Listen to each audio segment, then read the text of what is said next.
প্ৰিয় দৰ্শক আপোনালোকক এই অনুষ্ঠানলৈ মই আদৰণি জনাইছোঁ আপোচবিহীন তেওঁ কেন্দ্ৰীয় নেতাৰ বিৰুদ্ধে সৰব হ'ব পৰা সাহস আছে তেওঁৰ কি কেন্দ্ৰ কি ৰাজ্য সকলোতে শাসনত থকাৰ পাছতো নিজ দলৰ বিৰুদ্ধে মাত মতাৰ নৈতিক সাহসো দেখুৱাইছে আজি সেই সাহসী আপোচবিহীন নেত্ৰী মীৰা বৰঠাকুৰক এই অনুষ্ঠানলৈ আমি আমন্ত্ৰণ জনাই আনিছোঁ আপোনাক এই অনুষ্ঠানলৈ মই আদৰণি জনাইছোঁ নমস্কাৰ আপুনি দলৰ পৰা বহিষ্কাৰ হৈ হয় ইতিমধ্যে বাতৰিৰ শিৰোনাম দখল কৰিছে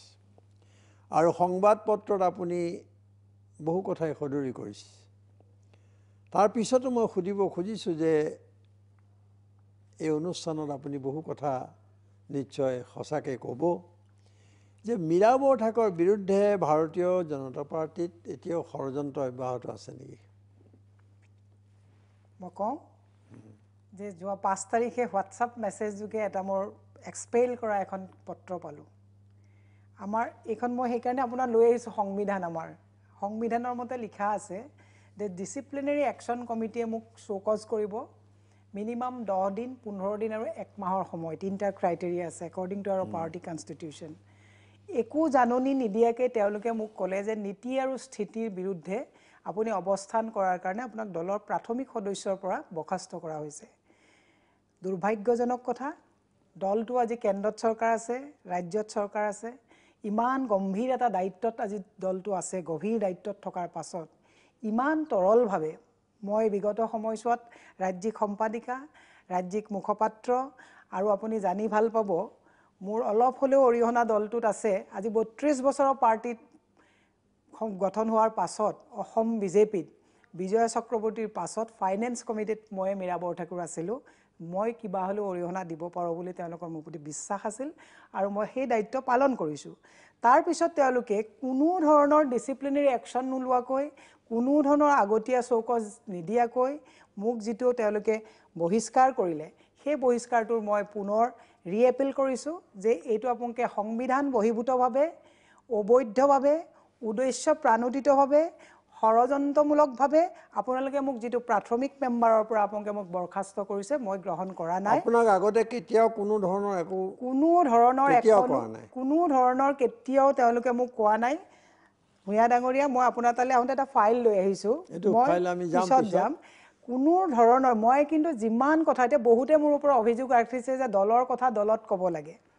গতিকে দলৰ কথা দলত কৈছিলোঁ কাৰণে মই এই ফাইলটো লৈ আহিবলগীয়া হৈছে 26খন চিঠি মই দলত দিছিলোঁ কোনো ধৰণৰ আগতীয়া জাননী নিদিলে মোক ধৰক আচ্ছা মই সেই প্ৰসংগলৈ আহিম হয় দলে যিহেতু আপোনাক বহিষ্কাৰ কৰিছে গতিকে সঁচা কথা কোৱাটো এতিয়া বাধা নাই যদি আপোনাৰ সাংঘাতিক দুৰ্বলতা নাই দলটোৰ প্ৰতি হয় ৰাজ্যিক সভাপতি ৰঞ্জিত দাসে আপোনাক সহজভাৱে ল'ব পৰা নাই নেকি মই ক'ব নোৱাৰোঁ কাৰণ ৰঞ্জিত দাস ডাঙৰীয়া যেতিয়া জেনেৰেল ছেক্ৰেটাৰী আছিল তেখেতৰ লগত ময়ো ছেক্ৰেটাৰী আছিলোঁ গতিকে আমি খুব একেলগে সহকৰ্মী হিচাপে কাম কৰিছিলোঁ আজি তেখেতৰ সৌভাগ্য দক্ষতাৰ কাৰণে তেখেতক সভাপতি ভৰাইছে মোৰ কিবা দুৰ্ভাগ্য গতিকে মই আজি এই অৱস্থাত থাকিবলগীয়া হৈছে সহজভাৱে তেওঁ মোক ল'ব পাৰিব লাগিছিল কাৰণ তেওঁৰ লগত মই দুটা টাৰ্ম একেলগে কাম কৰিছোঁ কি আৰু মোৰ অত্যন্ত দুৰ্ভাগ্যজনক কথা যিটো সময়ত মই পাৰ্টিত আছিলোঁ আপুনি ইন্দ্ৰমণি বৰা ডাঙৰীয়াকে কওক ৰমেন ডেকা ডাঙৰীয়াকে কওক তেখেতসকলে পাৰ্টিৰ কৰ্মীৰ খুব অভিযোগবিলাক ফোন এটা কৰিলেও শুনিছিলে মেছেজ এটা দিলে ৰিপ্লাই কৰিছিলে আৰু তেওঁলোকৰ পৰাতো মই অলপ দূৰত্বত থাকি কাম কৰিছিলোঁ কাৰণ বয়সৰ লগতো বহুত কথা আছিলে বা সেইখিনি সময়ত মই বেছি তেওঁলোকৰ পৰা অলপ গেপত কাম কৰিছিলোঁ কিন্তু আমি ৰঞ্জিত দাসৰ লগত একেলগে এনেকৈ বহি কাম কৰিছিলোঁ তেওঁ মই ইমান ফোন কৰাৰ পিছতো তেওঁ এটা ফোন ধৰাৰ মই সাহসিকতা দেখুৱাব নোৱাৰিলে বুলিয়ে ভাবিলোঁ তেওঁলোকে মোক এভইড কৰিলে ফেচ কৰিব নোৱাৰিলে আৰু মই মোৰ অভিজ্ঞতাৰ পৰা কৈছোঁ যিজন মানুহে আপুনি যে ক'লে ফেচ কৰিব নোৱাৰিলে তাৰমানে ঠিক কেতিয়াবাৰ পৰা আৰম্ভ হৈছে প্ৰক্ৰিয়াটো আৰম্ভ হৈছে আপুনি দলৰ বিৰুদ্ধে বহুত আগতে মুখ খুলিছে আপুনি প্ৰত্যাহ্বানৰ ৰাজনীতি বুলি এখন গ্ৰন্থ লিখি তাত বহুত অভিযোগ উত্থাপন কৰিছে মই এই উন্মোচনী সভাত আছিলোঁ কিন্তু মই এইটো ভাবোঁ সদায় যে সেই গ্ৰন্থখন লেখাৰ পিছত আৰু গোটেই কথাবোৰ সংবাদ মাধ্যমত ওলোৱাৰ পিছত আপোনাৰ বিৰুদ্ধে বা আপোনাক সেই বিষয়ে কোনেও একো নক'লে নেকি? কোনেও একো আজিলৈকে মোক এখন যদি কিতাপখনত লিখা কথাবিলাক মিছা থাকিলেহেঁতেন মোৰ বিশ্বাস মানে একো কোনো ধৰণৰ সেই কোনো বিষয়ে ধৰণৰ আপোনাক এখন প্ৰশ্নই নকৰিলে? ৰেকৰ্ডো তেওঁলোকে আজিলৈকে এখন চিঠি বা এটা SMS মোক সেই সংক্ৰান্তত দিছোঁ বুলি যদি প্ৰমাণ দিব পাৰে, আজিয়ে মই আপোনাক ইয়াত এনাউন্স কৰিছোঁ, আজিয়ে মই গোটেই সামাজিক জীৱন ত্যাগ কৰিম। একো নকৰিলে? একোৱে কি কাৰণে বুলি ভাবে? মই ভাবোঁ যে মই যিখিনি কিতাপ লিখিছোঁ, চাওক অভিজ্ঞ প্ৰত্যেকজন শিক্ষিত ব্যক্তিয়ে জানে যে এখন কিতাপত কেতিয়াও মিছা কথা লিখিব নোৱাৰে। গোটেই কথাখিনি জল পটপটকৈ যেতিয়া সঁচাকৈ লিখিছোঁ, তেওঁলোকে তাত আৰু মোক কিবা একশ্যন ল'বলগীয়া কথা আছে বুলি তেওঁলোকে সিমানখিনি সৎসাহস দেখুৱাব পৰাকৈ মিছা এইখন মোৰ কিতাপ নহয়, এখন দলিল। এখন মোৰ কিতাপ নহয়, এখন দলিল, কিতাপৰ আকাৰৰ দলিল, কিতাপৰ আকাৰৰ দলিল। গতিকে তেতিয়াৰ পৰা তেওঁ আজিলৈকে এক্সপেল কৰালৈকে মই এক্সপেল কৰাত বেয়া পোৱা নাই। মই তেওঁলোকৰ যেতিয়া দৰকাৰত আছিল দলত এটা চবতছে ডাঙৰ কথা আপোনাক মই কৈছোঁ, যেতিয়ালৈকে ছাৰ্ভিচ দিব তেতিয়ালৈকে আপুনি এছেট, দ্য মোমেণ্ট আপোনাৰ সংঘাত কিবা যদি আহে তেতিয়া আপুনি লাইবিলিটি হৈ যায়। এইটো মোৰ লগত নহয়, বিগত সময়ত আপুনি বিভিন্ন পলিটিচিয়ানক দেখিব। আপুনি আজি প্ৰফুল্ল মহন্ত দলবিলাকত এইটো হৈছে নেকি যে যিটো অইলিং বুলি কয় বা লবি বুলি কয়, ধৰক সেইবোৰত যদি ব্যস্ত থাকিব পাৰে নিজক, মানে ধৰক ওপৰৰ যিসকল থাকে তেওঁলোকক আপুনি তোষামোদ কৰিলে, তেওঁলোকক আপুনি অনবৰতে হাত কৰজোৰ কৰি থাকিলে, একো নক'লে, সেইধৰণে চলি যাব লগা হয় নেকি দলবোৰ? দলত চাওক, দলত এনেকুৱা দল এটাত থাকিলে যে প্ৰত্যেকটো কথাত আপুনি বিৰোধ কৰিব তেনেকুৱা কথাও নহয়। দলৰ কিছুমান য'ত বিৰোধ থাকে, আপুনি চাওক, আপুনি চন্দ্ৰশেখৰৰ লগত কাজিয়া হোৱাৰ আগততো কেতিয়াও মীৰা বৰঠাকুৰ বিতৰ্কিত ৰাজনীতি থকা নেত্ৰী বুলি শুনা নাছিলে আপুনি। যেতিয়াই মই এটা অসংযত কথাত মাত মাতিলোঁ তাৰপিছৰ পৰাই চবেই মোক বিতৰ্কিত এগৰাকী মহিলা বুলি ক'বলৈ প্ৰতিষ্ঠা কৰিবলৈ চেষ্টা কৰিছে। তাৰ আগততো মই বিতৰ্কত যোৱা নাই। আৰু মই আপোনাক আজি এই টক শ্ব'টোৰ জৰিয়তে মই এটা কথা ক'ব বিচাৰিছোঁ, মই কেৱল যে আপোনাৰ চন্দ্ৰশেখৰৰ কথাত বিৰোধ কৰিছোঁ এনেকুৱা নহয়। গেৰুকামুখত যেতিয়া ৰাজনাথ সিং জি আহিছিল, ক'ব এইবোৰ কথা আহিম, কিন্তু আপুনি মোক এটা কথা কওকচোন যে আপোনাৰ যিটো হোৱাটছএপৰ মেছেজ আহিছিল, যিটোত আপোনাক প্ৰাথমিক সদস্য পদৰ পৰা আঁতৰোৱা হৈছিল, সেইটো ৰঞ্জিত দাসৰ নিজৰ ফোনৰ পৰা আহিছিল? নাই আহা, এইটো প্ৰশান্ত গোস্বামী বুলি অফিচৰ ছেক্ৰেটাৰীজনে মোক কৈছে, বাইদেউ এইটো আপোনাৰ পাৰ্চনেল ফোন নে? বোলো মোৰ এটাই ফোন। বোলে মই এটা হোৱাটছআপ দিছোঁ চাওকচোন। মই হোৱাটছআপটো চালোঁ যে আপোনাক বহিষ্কাৰ কৰা হৈছে দিলীপ শইকীয়াৰ স্বাক্ষৰত। তেতিয়া মই সভাপতিৰ নিৰ্দেশ? নাই, সভাপতিৰ নিৰ্দেশ বুলি লিখা নাই। তাত কৈছে যে আপোনাক নীতি আৰু স্থিতিৰ বিৰুদ্ধে যোৱাৰ কাৰণে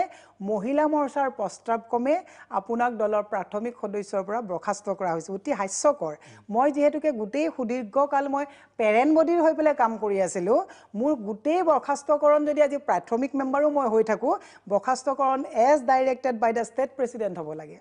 গতিকে কোনোটোৱেই নিয়ম মানা নাই, কোনোটোৱেই। আজি আপোনাৰ যিটো অৱস্থা হ'ল, আপুনি এইটো কথা মনলৈ আহে নেকি যে আপুনি কেনেকুৱা এটা দলত সোমাই আছিল? জীৱনৰ আপুনি বহুত কিমানটা বছৰ বুলি ক'লে? মই জীৱনৰ আজি 28টা বছৰ ৰাজনীতিৰ লগত জড়িত। 28টা বছৰ বিজেপিতে কৰিছে? নাই, বিজেপিত নাই, বিজেপিত মই 2006 পৰা আছোঁ। 2006 চনৰ পৰা আপুনি বিজেপি কৰিলে? হয়। আজি আপোনাৰ এনে কি উপলব্ধি হৈছে? আজি মোৰ কিন্তু এটা বস্তু উপলব্ধি হৈছে, চাওক, মই যেতিয়া বিজেপিত জইন কৰিছিলোঁ তেতিয়া বিজেপিয়ে ইমান জয়ময় অৱস্থা নাই। বিজেপি অৱস্থা অতি বেয়াই আছিলে অসমত। বিজেপিৰ অৱস্থা বেয়াই আছিলে তেতিয়া। তেতিয়া মই অটল বিহাৰী বাজপেয়ী বা তেওঁলোকৰ আদৰ্শবিলাক যিবিলাক দেখি ভাবিছিলোঁ যে এটা দিনত আমি ছাকচেছ হ'ব পাৰিম এই দলটোত। এতিয়াও মোৰ কিন্তু বিশ্বাস আছে দল এটা 2-4জন দুষ্ট চক্ৰৰ মানুহে দল এটা শেষ কৰিব নোৱাৰে। নহয়, আপোনাৰ লগত এইখিনিতে মোৰ অলপ ক'ব লগা আছে। আপুনি যিবোৰ বিষয়ত বিৰোধিতা কৰিছে, হয়, আৰু আপোনাৰ যদি আমি তেওঁলোকৰ নিৰ্বাচনী প্ৰতিশ্ৰুতিবোৰ চাওঁ, দলৰ অভ্যন্তৰীণ গণতন্ত্ৰৰ কথাটো যদি চাওঁ আপোনাক কেন্দ্ৰ কৰি, আৰু তেওঁলোকে নাগৰিকত্ব বিধেয়কখনক লৈ যিবোৰ ৰাজনীতি কৰিছে, বাংলাদেশীক লৈ যি ৰাজনীতি কৰিছে, আপুনি তাৰপিছত ভিত্তি কি আপোনাৰ যে এই দলটোৱে অসমৰ উপকাৰ কৰিব, অসমীয়া মানুহৰ স্বাৰ্থ ৰক্ষা কৰিব? মই ভিত্তিটো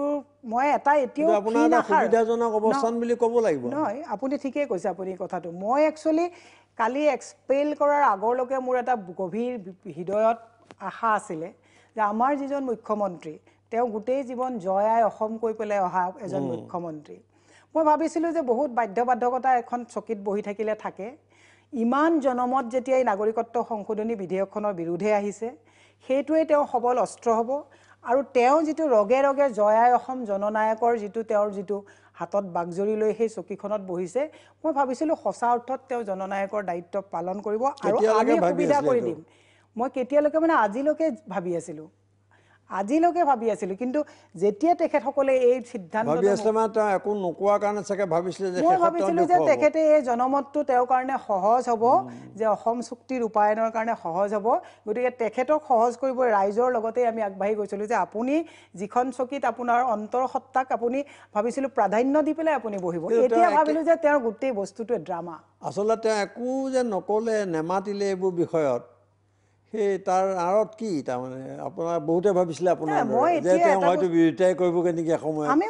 আমিও ভাবিছিলোঁ দুই এক বিধায়কে কৈছিলে কিন্তু এতিয়া আপোনাৰ ধাৰণাটো কি এতিয়া মোৰ ধাৰণাটো হৈছে যে গাদী পোৱাৰ পিছত যিকোনো প্ৰকাৰে গাদীখন ৰাখিব লাগে অসম য'তেই নাযাওক অসমীয়াৰ যিয়ে নহওক তেওঁ কেতিয়াও অসমীয়া পক্ষ আপুনি সিদিনা ক'লে যে সৰ্বানন্দ সোণোৱাল মুখ্যমন্ত্ৰী তেওঁ সিদ্ধান্ত ল'ব নোৱাৰা মুখ্যমন্ত্ৰী বুলি কৈছে হয় তাৰ অলপ বহলাই ক'ব নেকি কি ক'ব খুজিছে চাওক সৰ্বানন্দ সোণোৱাল ডাঙৰীয়াৰ লগত তেখেতৰ লগতো মই সতীৰ্থ হিচাপে কাম কৰিছোঁ তেখেত সভাপতি থাকোঁতেও মই ছেক্ৰেটাৰী আছোঁ গতিকে মই আজি মুখ্যমন্ত্ৰী হিচাপে নকওঁ তেতিয়া যেতিয়া মোৰ লগত এটা অভিযোগ মই দিছিলোঁ অভিযোগ দিয়াৰ পাছত আজি তেখেতে হয়তো টক শ্ব'টো নাচাব পাৰে তেখেতৰ সহকৰ্মীসকলে চাওক যেতিয়া মই কৈছিলোঁ যে চন্দ্ৰশেখৰে ইভিল ডিজাইন এটা মোক প্ৰপ'জেল দিছে আৰু বহুত চন্দ্ৰশেখৰ হ'ল আমি জানো কিন্তু দৰ্শকে জানিব লাগিব নৰ্থ ইষ্টৰ প্ৰভাৰী আছিলে পূবৰ সম্পূৰ্ণ তেওঁৰ দায়িত্ব অখণ্ড প্ৰতাপী মানে সংগঠক আছিলে তেতিয়া বহুত মোলৈ যেতিয়া SMS আহিছিলে মই তেখেতক লিখিতভাৱে আৰু বহুতে কিন্তু মোক অভিযোগ এটা কৰে তেতিয়াই নক'লে কিয় মই লিখিতভাৱে ৰেগুলাৰলি কৈ আছোঁ কিন্তু এইটো পাব্লিক কৰা কথা নহয় দলৰ স্বাৰ্থত মই পাব্লিক কৰা নাছিলোঁ গতিকে যেতিয়া তেখেতক কৈছিলোঁ অতি দুৰ্ভাগ্যৰ কথা যেতিয়া চন্দ্ৰশেখৰৰ অভিযোগটো দিছিলোঁ সৰ্বানন্দ সোণোৱাল ডাঙৰীয়া কেইজনমান ব্যক্তিলৈ মোৰ ঘৰত উপস্থিত হৈছিলে তেওঁ মোক কৈছিলে বাইদেউ ৰাজনীতিত থাকিলে কিছু এডজাষ্টমেণ্ট কৰিবলগীয়া হয় চন্দ্ৰশেখৰক গ্ৰেছফুলি যাব দিয়ক আপুনি কিছুদিন মনে মনে থাকক তেতিয়া মোৰ স্বামীয়ে কৈছিলে যে আজি মোৰ স্বামীৰ মানে বহুত খং উঠিছিলে যে কিবা এটা বেয়াকৈ কওঁ নেকি মই কৈছিলোঁ যে মোৰ ৰাজনীতি জীৱনত মই নিজেই চম্ভালি ল'ম তোমালোকে ইয়াত অংশগ্ৰহণ নকৰিবা তাৰপিছতো মই 26খন চিঠি দিলোঁ মই তেওঁলোকক তদন্ত কমিটি তেওঁলোকে দিলে তদন্ত কমিটিৰ ৰিপৰ্টটো মই লৈ আহিছোঁ তদন্ত কমিটি তদন্তও হৈ গ'ল তদন্ত কমিটিৰ ৰিপৰ্টতো মানে সৰ্বানন্দ সোণোৱালে ইমান প্ৰেছাৰ কৰিছিলে যাতে মীৰা বৰঠাকুৰে ফিনিছ হৈ যাওক চন্দ্ৰশেখৰক গ্ৰেছফুলি যাব দিব লাগে অতি কেন্দ্ৰীয় নেতাক তোষামোদ কৰাৰ যিটো ৰাজনীতি গতিকে সৰ্বানন্দ সোণোৱালক অসমৰ ৰাইজে যিমান জানে মোতকৈ বেছি জানিছে বুলি মই কেতিয়াও ভাবিব নোৱাৰোঁ বাকী মানুহেতো তেওঁৰ ওপৰৰ অৱয়ৱটো তদন্ত কমিটি কি হ'ল তদন্ত কমিটি যেতিয়া হ'ল মোৰ পৰা পুৰা প্ৰশ্নবিলাক সোধা হ'ল এটা প্ৰচেছ থাকে তদন্ত কমিটিৰ তেতিয়াৰ আপোনাৰ আহ্বায়ক আছিলে আমাৰ প্ৰাক্তন সভাপতি নাৰায়ণ চন্দ্ৰ বৰকটকী IAS অফিচাৰ প্ৰাক্তন চিকে দাস আছিলে চন্দ্ৰকান্ত দাস ডাঙৰীয়া আছিলে তেওঁলোকে মোক যিমান অফিচিয়েল প্ৰচিডিঅ'ৰ এপ্লাই কৰিব লাগে চব কৰিলে কৰাৰ পিছত তদন্ত কমিটিৰ ৰিপৰ্ট দাখিল কৰা হ'ল যিকোনো সূত্ৰে হওক নহওক কিয় মই তদন্ত কমিটিৰ গোটেই ঘটনাখিনি পিছত গম পালোঁ তদন্ত কমিটি কি হ'ল বুলিও মই সৰ্বানন্দ সোণোৱাল ডাঙৰীয়াক তেতিয়া তদন্ত কমিটিটো আপোনাৰ মানে সপক্ষে গ'ল যে গোটেই অভিযোগটো সত্য আছিলে তদন্ত কমিটিৰ পিছতো সেইটো মানে একো নহ'ল তাৰপিছত মই কেইবাখনো চিঠি সৰ্বানন্দ সোণোৱাল ডাঙৰীয়াক ক'লোঁ যে যিহেতুকে আপোনালোকে দলটোত তদন্ত দিছে মোৰ ওপৰত এটলিষ্ট তদন্তত মোক যদি আপোনালোকে অভিযুক্ত সজাইছে সেইটোও পাব্লিক কৰক কাৰণ যিহেতুকে কথাটো পাব্লিক তদন্ত কমিটিৰ যিটো পালে তেওঁলোকে যিটো তেওঁলোকে গাপ দিলে সেইটো মানে আপুনি বিচাৰিছে যে ৰাজহুৱা কৰক যদি মোক দোষী সাব্যস্ত কৰিছে সেইটো ৰাইজে জানক যদি মই দোষী নহয় সেইটোও ৰাইজে জানক একো নহ'ল 27খন চিঠি দি শেষত মই প্ৰত্যাহ্বানৰ ৰাজনীতি লিখিবলৈ বাধ্য হ'লোঁ এখন গ্ৰন্থত নিশ্চয় সেই কথা লিখিছোঁ 26খন চিঠি দিয়াৰ পিছত মই অসহায় হৈ মই এই কিতাপখন লিখিবলৈ বাধ্য হ'লোঁ তেতিয়াও মই ক্ষীণ আশা এটা সৰ্বানন্দ সোণোৱাল ডাঙৰীয়াৰ ওপৰত ৰাখিছিলোঁ যে মোৰ এই দলিলখনৰ পিছত তেওঁৰ অলপ অন্তৰ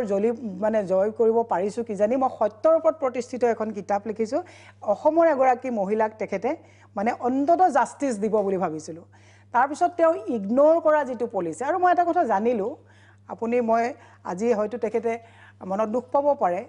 সৰ্বানন্দ সোণোৱাল ডাঙৰীয়াক পাৰ্টিত জইন কৰাৰ সময়ত প্ৰদ্যুৎ বৰা চন্দ্ৰশেখৰ মই আমাৰো অলপ কিন্তু অৰিহণা আছিলে তেতিয়া শৈলেন সোণোৱাল আৰু দিলীপ মৰাণ তেওঁলোকে মোক ঘৰত গৈ পেলাই কৈছিলে বাইদেউ আপুনি কিন্তু একটু সাংঘাতিক ডিচিশ্যনত আপোনালোক লাগিছে অকল যে ময়ে জড়িত আছিলোঁ এনেকুৱা নহয় তেওঁ বিগ শ্বট তেওঁৰ বিভিন্ন চেনেল আছিলে কিন্তু আমিও তাৰ কিন্তু অকণমান কাণ্ডাৰী আছিলোঁ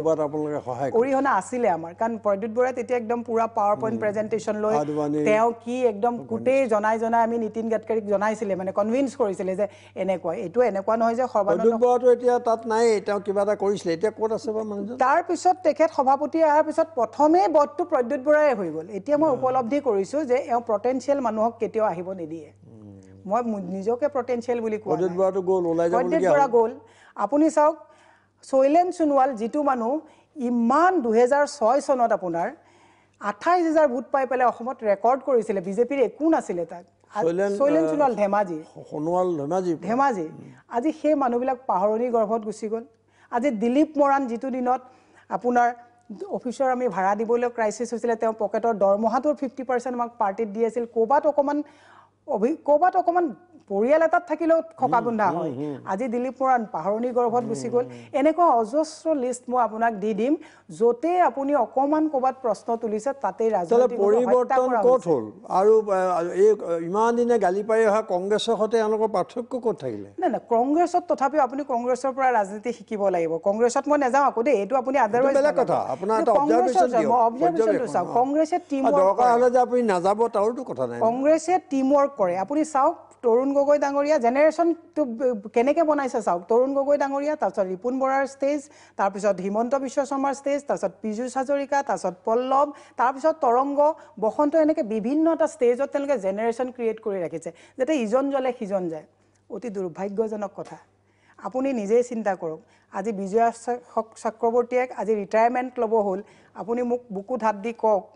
এগৰাকী দ্বিতীয় বিজয়া চক্ৰৱৰ্তী উঠিব দিলেনে অসমত ৰমেন ডেকা ডাঙৰীয়াকে আদি কৰি আপুনি বিভিন্ন আপুনি ৰাজেন গোহাঁই ডাঙৰীয়াকে আদি কৰি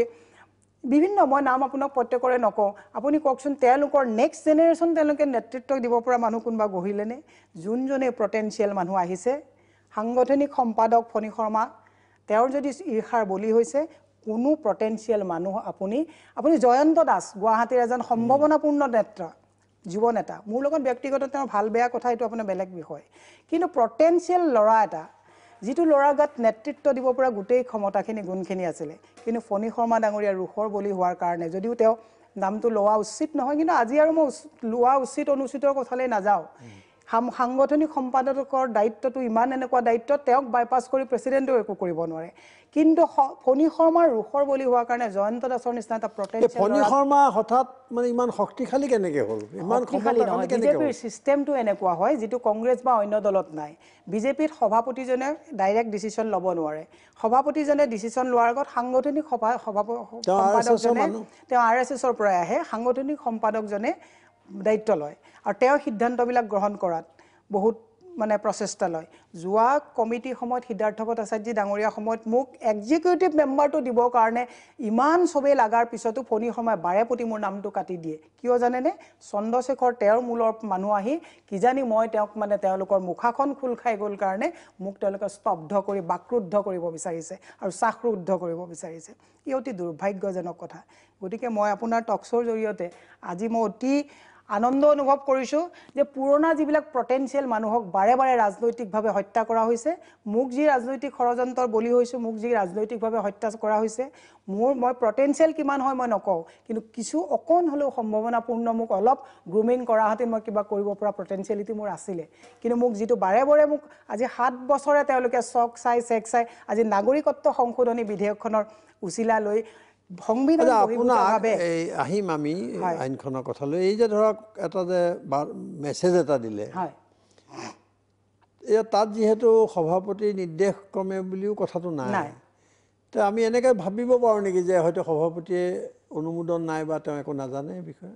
হ'ব পাৰে সভাপতিয়ে নাজানিবও পাৰে কাৰণ সভাপতিয়ে শুনক বিভিন্ন মানুহে মোক কৈছে বাইদেউ আপোনাৰ কি হ'ল এক্সপেল কৰিলে চকজ কৰিলে আমাক নুসুধিলে কিয় কি ৰিপ্লাই দিব লাগিলে আমি ক'লোহেঁতেন বোলো চকজ কৰাই নাই চকজ দিলেতো ময়ো বহি নাথাকোঁ মহিলা মৰ্চাৰ প্ৰস্তাৱ বুলি যে কৈছে কথাটো কি আচৰিত ধৰণৰ কথা আপুনি চাওক মহিলা মৰ্চাই কি কাৰণত মোৰ কি এনেকৈ অনৈতিক কথা দেখিলে চাওক শান্তনু ভৰালীয়ে যেতিয়া মই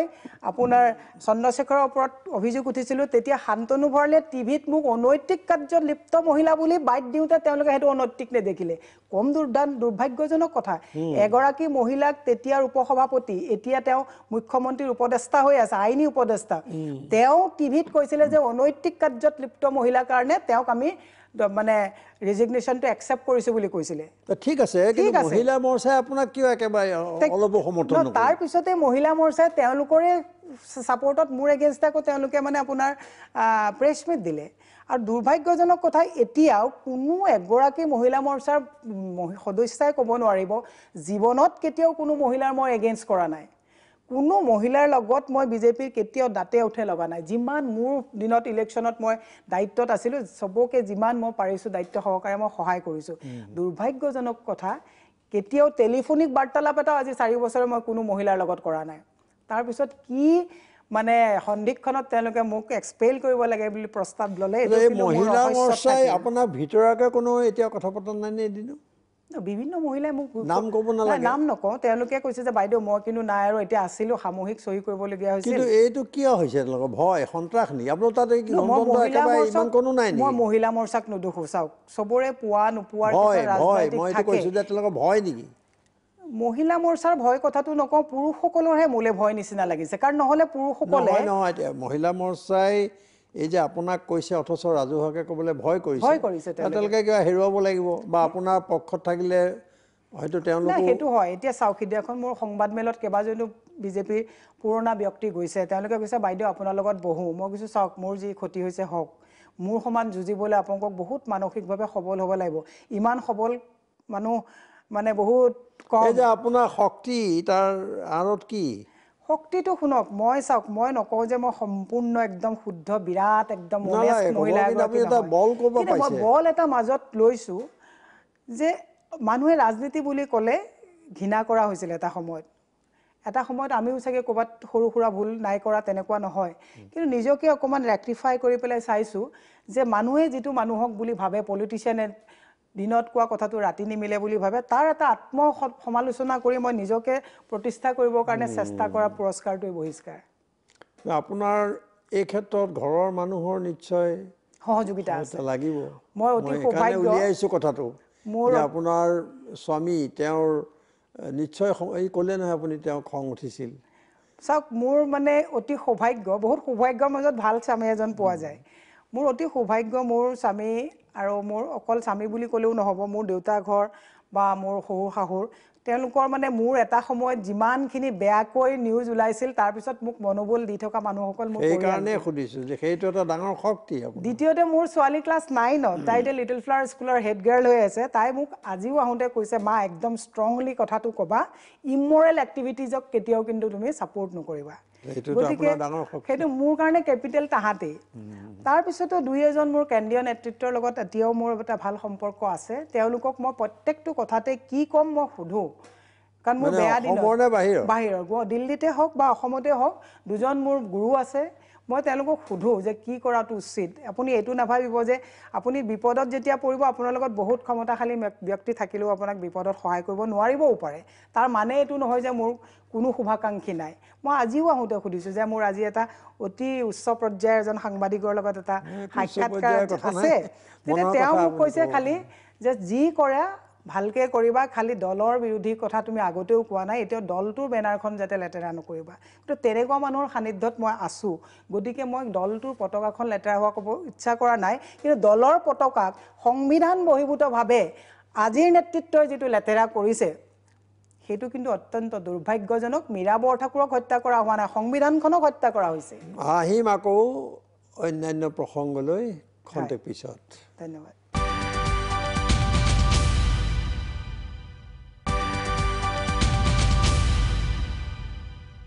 আপোনাৰ বিৰুদ্ধে দলীয়ভাৱে প্ৰায় কোৱা হয় যে মীৰা বৰঠাকুৰ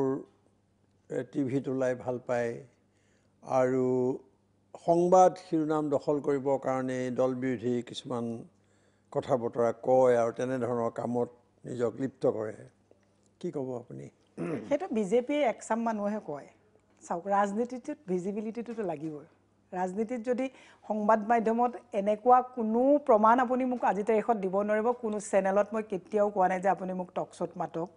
আপোনালোকে মই ক'ম সকলোৱে আমি কথাও পাতোঁ যে আমাৰ আপোনালোকৰ মুখপাত্ৰ হিচাপে আপোনাক যথেষ্ট গুৰুত্ব দিছিল টিভি চেনেলবিলাকে কাৰণ তেখেতসকলে আমিওতো বিচাৰোঁ যে এটা ভাল বিতৰ্ক হওক ভালকৈ যুক্তি প্ৰদৰ্শন কৰক কিন্তু সেই ক্ষেত্ৰত আপোনাৰ এটা সুনাম আছিলে সেইটো আমি অনুভৱ মিছা অভিযোগ তেওঁলোকে যেটো কৈছে যে মই মিডিয়া ক্ৰেজ খুব মিডিয়াত সেইকাৰণে দল বিৰোধী কামত লিপ্ত হয় বুলি কৈছে বিৰোধী কামত দল বিৰোধী একোৱে কামত মই লিপ্ত হোৱা নাই মই চাওক ভিজন ডকুমেন্টৰ যেটো ইয়াত কোৱা হৈছে মই সেইটো আনিম সেইটো আমি সেইকাৰণে আনিম মই এই কথাবিলাকৰ সেইকাৰণে বিতৰ্কত নাই নাগৰিকত্ব সংশোধনী বিধেয়কখনত মই যেটো বিতৰ্কত আহিছো বুলি ভাবিছে এইটো দেশৰ স্বাৰ্থত মানে ৰাইজৰ স্বাৰ্থত অসমৰ স্বাৰ্থত আহিছো এটোটো মিডিয়া ক্ৰেজৰ কথাটো নাই গতিকে এটো মিছা অভিযোগ গতিকে এটো ইৰ্ষাপৰায়ণ কিছুমান মানুহে হয়তো ক'ব পাৰে যে তেওঁ মিডিয়াত খুব গৈ থাকে আমাৰ দলটো কি হলনো দলটো চৰকাৰখন কি হল তেতিয়া হলে মই পাৰ্থক্য ক'ত আগৰ চৰকাৰৰ লগত বা তেওঁলোকে ৰাইজক দিয়া প্ৰতিশ্ৰুতি গোটেই একেবোৰ ধৰণৰ বৰং বেছি বেয়া কাম হৈছে এতিয়া যোৱা 2 বছৰ মই বেয়া কাম ভাল কামৰ সমালোচনা নকৰো আজি কিয় নকৰিব আপোনাৰ এটা নিজস্ব নাগৰিক হিচাপে আপুনি লক্ষ্য কৰক মই বেয়া আজি আপুনি ইয়ালৈ আহোঁতে কি হৈ আছে মূল্যবৃদ্ধিৰ কাৰণে বন্ধ প্ৰতিবাদ হৈ আছে গুৱাহাটীতো আপুনি তাৰ প্ৰমাণ পালে হয় এইটো অৱস্থাটো ইমান সোনকালে হ'ব নালাগিছিল এতিয়া কোনটো সমস্যা সমাধান হৈছে মোক কওকচোন বৰং ওপৰৰ পৰা সমস্যা জাপি দিয়া হৈছে আপুনি চাওক ওচৰৰে মেঘালয়ত পেট্ৰলৰ দাম আমাতকৈ কম আপোনাৰ প্ৰথম কথাটো হৈছে কেন্দ্ৰীয় নেতৃত্বক বুজনি দিব পৰাকৈ পতিয়ন নিব পৰাকৈ নেতৃত্ব দিব পৰা নেতাৰ যেতিয়া অভাৱ থাকিব তেতিয়া আপুনি কেতিয়াও ৰাজ্যৰ আঞ্চলিক সমস্যাবিলাকে প্ৰাধান্য নাপায় আজি চাওক নাগৰিকত্ব সংশোধনী বিধেয়ক এই কথাটো দিল্লীত নেতৃত্ব অসমৰ ৰাইজৰ যে গোটেই মানে অন্তৰত জুই জ্বলি আছে এই কথাটো আমাৰ নেতাই তাত বুজাব পাৰিব লাগিব আজি আপোনাৰ ৰঞ্জিত দাস ডাঙৰীয়াই কালি এক্সিকিউটিভত গৈছে বা সভাপতি মহোদয়ে যদি মানে বাকি যিসকল কেন্দ্ৰীয় কাৰ্যনিৰ্বাহক সভাত গৈছে মোৰ বুধেৰে নকয় যে তেওঁলোকে অমিত শাহ ডাঙৰীয়া যেটো কথা কৈছে সেইটোৱে আখৰে আখৰে বাধ্য ছাত্ৰ হিচাপে তেওঁলোকে মানি ল'ব আমাকতো সংবিধানে সেইটো শিকোৱা নাই অটল বিহাৰী বাজপেয়ীটো সেইটো আমাক শিকোৱা নাছিলে কৈছে যে ৰাষ্ট্ৰ যেতিয়া বিপদত পৰিব দলৰ ঊৰ্ধত মাত মাতিব লাগিব আজি আমাৰ নেতৃত্বই কেন্দ্ৰীয় নেতৃত্বক তুখামুদ কৰাৰ কাৰণে কেন্দ্ৰীয় নেতৃত্বই আমাৰ পালছটো পাই গৈছে যে ইহঁতক মেনেজ কৰিব পাৰি মই প্ৰত্যেকৰে কথা মানে মেৰুদণ্ডহীন মই মেৰুদণ্ডহীন বুলি কোৱাৰ ধৃষ্টতাটো নকৰিও একেবাৰে আপোনাক কও নকও এটা মানে স্পষ্টকে ক'ব নোৱাৰে জনমতক যি শ্ৰদ্ধা কৰি পেলাই তাত ঠিক আছে তেওঁৰ মতামত নালাগে কিন্তু অসমৰ ৰাইজে এনেকে ভাবিছে বুলি ক'বওতো পাৰে তেওঁলোকে নোৱাৰে আপুনি চাওক কেইবাখনো ষ্টিল ফটো আপুনি কেইবাখনো বিগতৰ সময়ৰ আপুনি ফটো চাব আমাৰ নেতৃত্বই কেন্দ্ৰীয় নেতৃত্বৰ ওচৰত ফ্ৰীলি বহিব পৰা কেপাচিটিটোৱে বিল্ড কৰা নাই তেওঁলোকে তাত গৈ একদম বাধ্য ছাত্ৰৰ নিচিনা আমাৰ এনেকুৱা নেতা নোলাব নেকি না বিজেপিত আছে নে নাই তেনেকুৱা আছে বিজেপিত তেনেকুৱা নেতা আছে কিন্তু চাওক বিজেপিত তেনেকুৱা নেতাৰ নেতৃত্ব ল'বলৈ মানে হয়তো সেই এটা সন্ধিক্ষণ থাকে মানে নেতৃত্বটো পাবলৈ আপুনি এইটো কথা সঁচাকৈ কৈছেনে বুকুত হাত দি ক'ব পাৰিবনে যে এতিয়া বিজেপিত এনেকুৱা নেতা আছে যি এদিন অসমৰ স্বাৰ্থৰ হৈ পেলাই দিল্লীত বুকু ফিনাই কথা ক'ব আছে এটা নতুন খবৰ দিলে আপুনি আছে পাৰিব মই আপোনাক কৈছো নেতৃত্ব দিব পৰা এনেকুৱা ব্যক্তি আজি বিজেপিত আছে যি অনাগত দিনত এনেকুৱা নেতৃত্ব দিব পৰা ব্যক্তি আছে যি প্ৰাইম মিনিষ্টাৰিয়েল কেণ্ডিডেটৰ কাৰণে এফিচিয়েণ্ট ব্যক্তি তেওঁলোকে কিন্তু সব এইবিলাক সমৰ্থন কৰি গৈ আছে আকৌ এইবিলাক সমৰ্থন কৰি গৈ আছে শুনক দল এটাতো এটা মাতমতা আমি দেখা নাই তেনেকুৱা এজন মানুহ যদি আছে আপুনি যেনেকৈ ধৰক নামতাকে নোৱাৰিলে ৰাষ্ট্ৰৰ স্বাৰ্থ আহিলে বাজপেয়ীৰ কথা ক'লে আপুনি সেই মানুহজনে এনেকে নিজক কিয় লুকুৱাই ৰাখিছে লুকুৱাই ৰাখা নহয় কিয় তেওঁ এষাৰ মাত মাতিব পৰা ৰাজনীতি দুটা বস্তু মই আপোনাক সেইটো বুজাই দিছো এতিয়া মই ক্লিয়াৰ কৰি দিছো মই একেবাৰে তৃণমূল পৰ্যায়ৰ এগৰাকী মহিলা গতিকে মই মাত মাতি মোৰ যেটো হৈছে আপুনি সঁচা অৰ্থত যদি এক্সিকিউশন পাৱাৰ লৈ পেলাই দলটোক যদি বা ৰাষ্ট্ৰখনক ৰাজ্যখনক যদি নেতৃত্ব দিব বিচৰা হয় তেতিয়ালে আপুনি সেই নেতৃত্ব জায়গাটোত বহালকে আপুনি কওকচোন অসমৰ ৰাইজ অলপ আশ্বস্ত হ'ব যে বিজেপি তেনেকুৱা এজন নেতা আছে যি যাক ষ্টেটছমেন বুলি আমি ক'ব পাৰোঁ যি হিন্দু নাগৰিকত্ব বা ইত্যাদি ইত্যাদি অসমীয়া স্বাৰ্থৰ হকে এই ধৰণৰ কথা ক'ব এনেকুৱা কোন আছে সময়ত আপোনাক কম প্ৰত্যেকটো কথা ক'বলৈ আমাৰতো চকুত পৰিলেহেঁতেন অলপ কাৰণ তেওঁলোকৰ কথাবোৰ এনেকুৱা যে তেওঁলোকে যদি কেন্দ্ৰই যদি কৈছে যে আপোনালোক অলপ বহক কিন্তু আমি এনেকুৱা নেতাই দেখা পালোঁ যিসকলে বহাটো বাদে আহি পেলাই তলত মাটিত পৰি দিছে তেওঁলোকে মানে